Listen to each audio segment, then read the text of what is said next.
I got 12 duo fragrances that work great in the spring, and we'll just get right into it. We'll talk about this Cupbearer Zest meets Soul of Amalfi. And he took 4 fragrances and combined them and blended them really well. Not one's really jumping out too much. So he's got Amen Ultra Zest from Mugler in it. It's a citrus, warm spices, vanilla, and patchouli you kind of pick up. I don't pick up too many of the other notes like this, further on down in the base. I mostly get those top notes of that. And then this is the one that probably is the most predominant in here. You got Ganymede. You get the mineralic, warm, spicy leather tones from it. Kind of that new spaceship vibe. That probably jumped out the most. And this is one I haven't smelled in it, but it's this Sol Diapositano from Tom Ford. I'm sure I'm butchering that pronunciation, but it's got aromatic citrus and white florals and some green notes, and you do pick up a lot of that in it, actually, a pretty decent amount. But I haven't smelled that fragrance. But the next one, it kind of reminds me of that fragrance from TF2, is Mandarina di Amalfi, and it's got those green citrus aromatic and spices in it. So all those green notes and some of those aromatic spices and all this, it does give it a really nice spring tone to it. And it's kind of hard to describe this fragrance, but he did blend all of these really nicely, and it is comes up with a real unique scent profile. So if something like this sounds interesting to you, next time the vault opens up, you might want to check it out. This is a newer release, Dua's Water Primal Essence, which is Acqua di Gio Absolute Instinct from Giorgio Armani, and I've actually never smelled the real thing on this, so I don't know how close it is, but based on all my history with Dua, I'm going to guess this is in that 85% range, somewhere close to that. Usually on these designers, especially these Acqua di Gios, it gets pretty close. Very interesting fragrance. I would have liked to got a hold of the real deal back in the day. It's this dark, deep, woody accord mixed in with the aquatics, seawood, driftwood, and a really nice patchouli note. Here the real deal has a really high-end patchouli smelling note. It's woody, citrus, marine, aromatic, amber, warm, spicy, aquatic, and nice patchouli at the base. It's a little bit sweet. It's fresh. You're mainly just going to pick up the citrus, marine notes, patchouli, and then these like ebony amber notes at the base, woody amber notes. Yeah, really nice fragrance. This is a great spring wear to me. Kind of darkened it up, so it's not so much of a summer frag, and you could probably wear this in the fall too. It'd work great. Really like this one. All right, I got another one that's in the vault. You might have to wait till the vault opens up to get this one if you really want something like this. It's iconic Greenwich Village. They took Andy Warhol and Greenwich Village and combined them and really mixed them pretty well. You don't really have one jumping out.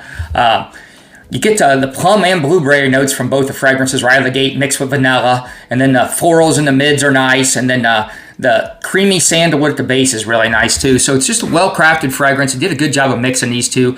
You get the woody, fruity, amber, vanilla tones from the Greenwich or the Andy Warhol, and then the fresh, floral, fruity, musky, amber notes from Greenwich Village. Blended really nice. I don't really like Andy Warhol, that fragrance anymore though, so I'm getting too much of that for me to really be sold on this fragrance. I don't know why. I just kind of turned on that fragrance. I like that Andy Warhol DNA when I first started out in fragrances, but as times went on, I just don't really like smelling like that. It's not a bad smell or anything, just I got other things I'd rather smell like. So to me, this one isn't that great, but if you are a fan of those two together, you're probably going to love this one, especially if you like that Andy Warhol DNA, because I pick up just a slightly bit more of it, but it's, like I said, it's pretty well blended. Next up is a Duo Original. It's this Pineapple Express. It's this woody, aromatic, citrus forward cannabis fragrance. And I've said many times, Dua has a really good cannabis note. I'm not sure where he sources it, but I love his cannabis note. It's like, the bud of the cannabis, not like smoked cannabis in the air, but like you're smelling the bud of it. It's just, you get to cannabis, vetiver, pineapple, and bergamot and lemon off the top. So it starts out really fresh and fruity. Yazoo, cedarwood, pine, really nice pine note in this, and then as it dries down you start picking up some vanilla, thyme, basil, and the birch woods. So yeah, just a nice well-rounded fragrance. Starts out really bright, and the cannabis note stays all the way throughout it, and he's got some kind of fixative where he can make these citrus notes kind of hang on a little longer than most fragrances do. So the citruses hang around for quite a while, and then the pine note really rounds this out. I love this fragrance. Just a really easy dumb reach grab for me in the springtime. The cannabis isn't super pronounced, but it's enough where I can smell it. I don't like it when it's real light and I can't smell it, and I don't really want it projecting just like cannabis either. So well blended fragrance. Projection and longevity isn't like the greatest on this. Like, it's not typical Dua. A lot of times Duas really push, and this one's not bad though, but I'm just saying it doesn't push like most Duas. But yeah, I like this fragrance. Love wearing this in the spring. But you gotta like cannabis fragrances, and I do. All right, I got Greenwich Village here from Dua, which you'd think would be a clone of Bond Number 9 Greenwich Village, but no, it's a clean clone of Bond Number 9 Bleecker Street, which is a clone of Ralph Lauren Purple Label. This was first. So this is about 85% close to Bleecker Street, maybe 90%. I did a side-by-side. I got a little decant. And Bleecker Street is about 85% close to this Purple Label. There are some differences. So this is the original. And then Bleecker Street is next, and then comes the Dua, this is great. I love it. It's got better performance than the original. It's really close. It works great in the spring. There's plenty of green notes in this. Definitely unisex. It's fruity, woody, aromatic, ozonic, earthy, some mossiness, some aquatics, sweet, a little bit of freshness to it. Kind of a well blended fragrance. The green notes in this make me think about spring, so this is the only season I really even think about wearing this. Like I said, it's fresh, fruity, woody, and citrus. Nice black currant and violet leaf note in this. A little bit of light florals in this, and some patchouli and oak moss as it dries down. Yeah, lovely spring fragrance. I like wearing this in spring. All right, Blooming Red from Dua is Crabapple Blossom by Clive Christian. I did try a decant of this one. This one's maybe in that 80-85% range. It's pretty close. There's some quality differences from the original. It's pretty high quality in this, but really good job. I'm happy with this one. I don't need a bottle. This is good enough. It's fresh, aquatic, fruity, green, and floral, and the green notes are pretty prominent in this, enough for me to like make this a springtime wear for me. And this is pretty unisex. It probably leans a little bit masculine, but not super masculine. I think a woman could pull this off. There's marine notes, bergamot, and apple blossom note in the top notes. And then there's this mojito type of vibe to it too. It's got these mojito notes. Not as much as like in Creed Virgin Island Water, which I've seen people comparing this to Virgin Island Water, and it doesn't really smell anything like Virgin Island Water, but there are a little bit of similarities. There's a rhubarb note in this, and then as it dries down, there's just like some woods, sandalwood, and they call it driftwood, but mainly just sandalwood type note. So yeah, nice balanced, well-blended fragrance. This is a nice clone of it, and the original is a really nice fragrance. You don't really hear too many people talking about it, kind of slept on, but it's really nice. All right, D7 Fresh from Dua is inspired by M7 Fresh from YSL, which I'd never heard of this fragrance until the Dua, so I have no idea what it smells like. It's a discontinued fragrance, but I like this. I'm going to guess this is going to be at least 80-85% close for these style of fragrances. I know how close Dua can get. I'm going to guess it's somewhere around there, but it's just a guess. Calming citrus notes with a spicy oud and ginger. Really well blended. This is a real fresh, enjoyable fragrance. I know it says it's an oud fragrance, and there is oud, you can smell it, but this is definitely a fresh oud. Definitely good for the summertime. Interesting fragrance. It'd be nice to smell the real deal. It's woody, citrus, spicy, fresh, fruity. You get a lot of real citrus freshness off the top, and Dua is real good at making those citrus notes pop for a while. And then there's some bitter orange, ginger, and oud as it starts drying down a little bit, but just like a designer, really light oud. And then when you get way down to the dry down, you start picking up more of the musk and vetiver. Yeah, nice fragrance, man. Love this. Great spring wear.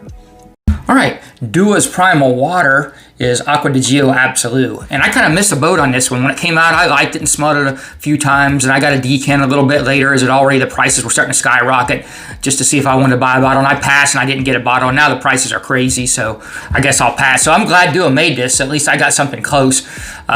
Without doing a side-by-side, I don't know, 80-85% close, it's got to be. It's generally, he's at least that close. It might even be closer. So that's just an estimate of what I'll say without doing a side-by-side, because he's generally at least that, and he's kind of designer-type fragrances.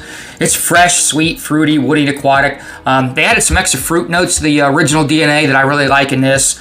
They're always got the marine notes. They added a little more woods and patchouli at the base of it. Just a well-rounded fragrance. This would work good in the fall to me too. You can wear this in the summer, but for whatever reason, I like it in the spring. It works really good. It has a springtime feel to me. So yeah, I'm happy to get this because I missed the boat on that one. I should have pulled the trigger on that one because I did like it enough, and as my taste has matured a little, this is one of my favorite ones in the line. So it'd be great to have a bottle of this, but at least I got this now. On Lafayette Street is Bond Number 9 Lafayette Street. This one's really close to the original. This 90-95% close. They're all subtle differences. I did a side by side, but it's spot on. But this is really powerful. This stuff is watch spraying this too heavy because it can get cloying. It's sweet, fresh, floral, fruity, and spicy. Nice apple, bergamot, floral notes with ambergris right out of the gate. And there's some tonka bean and ambroxan, coriander, some dry woods, and vanilla. Just a easy wear in the springtime. Works for pretty much any occasion. You could wear this to work. You could wear this to the gym. You could wear this lounging. Just a nice, fresh, clean citrus with these sweet vanilla tones. Pretty unisex right down the middle. I think about a 50-50 shot on this. Could go either way. Pleasant, fruity vanilla smell. If you like real masculine scent profiles, you might not like this as a guy. And but I don't think it's too masculine for most women. So yeah, this is like most Bond number 9s. They like to do pretty unisex fragrances. This is a hit. Pretty close to the original. All right, Dua Azure Heart of Chypre. I think you actually say it's sheep. I know my pronunciations are always off, but I don't think it's Chypre or anything like that. I think you just say sheep. At least I heard Justin Copeland say that, and he loves these sheep fragrances. But it's Chypre Azora by Les Undeniable, and I know I'm butchering that. I might have got the sheep right though. But it's citrus, green, fresh, fruity, floral. You're mainly just getting a bunch of bright orange off of this. There's some green notes in it, which makes me want to wear it in the spring, coming from the tarragon. There's some ambergris, some rose, and then some patchouli as it dries down. Not sure how close to the original this is. I haven't smelled it, but from what I'm reading on here and what I'm smelling here, it's got to be somewhat close because it smells pretty much like the reviews of the real thing. So I'm going to guess this is in that 85% range. That's generally where he's at least somewhere in that range. And I know Masham likes these style fragrances, so I'm guessing he's pretty picky about getting this one close. All right, Cosmopolitan Vintage from Dua is Eau Sauvage from Dior, a 1966 classic. This thing's 3 years older than me. So this is pretty close to the original. I've smelled the original, I've had the original, and I still got a little bit of a decant from an original. I got one not too long ago, and this is 85% close to that. There's some Dior quality differences. You can kind of, you know how the Diors are. You can smell a little bit of quality nose, but he did a great job on this because he's really got the citrusy notes amped up and lasting longer, and he's good at that.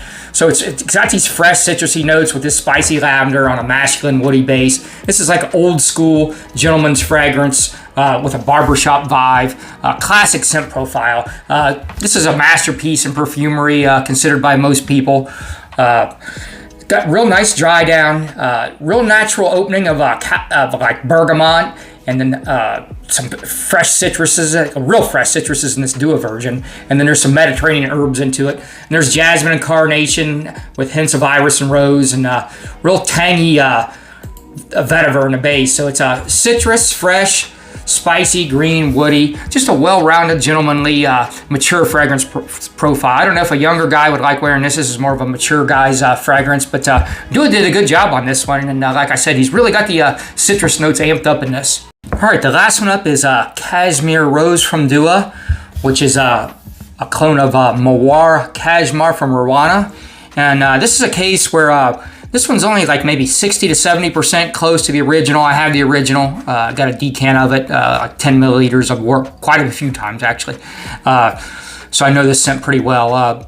I might actually like this version better. I don't know. They're different, okay? This one's way more masculine than the original version. The original version leans pretty feminine. I think this one leans fairly masculine. So they've ramped up the cashmere note on this. I think the saffron and the woods are definitely amped up in this over the original, and the rose is toned down. The original is a lot more rose, a little more powdery. It's ambery, musky, vanilla, sweet, fruity, woody, and floral. Where this one is more like maybe a Venice cologne with some rose thrown in on it, and maybe some saffron and raspberry thrown on top of it, but just slightly. I'm just kind of giving you an idea, so don't think it's exactly like a Venice, but just it's more like that. The original is nothing like that. So yeah, I love this scent. This one's great. I love the other one too. It's great. It's fairly expensive though, so this is dirt cheap, and this one's slept on. I think most people don't even know what the original is, and they're not even thinking about this one being, somewhat masculine. So yeah, this is Casmir Rose is slept on Dua hit for me. I really like it. So if you made it this far, man, I appreciate you for sticking around this long. If you could, like, subscribe, and comment. That helps my algorithm. And hey, I appreciate you guys taking the time to watch.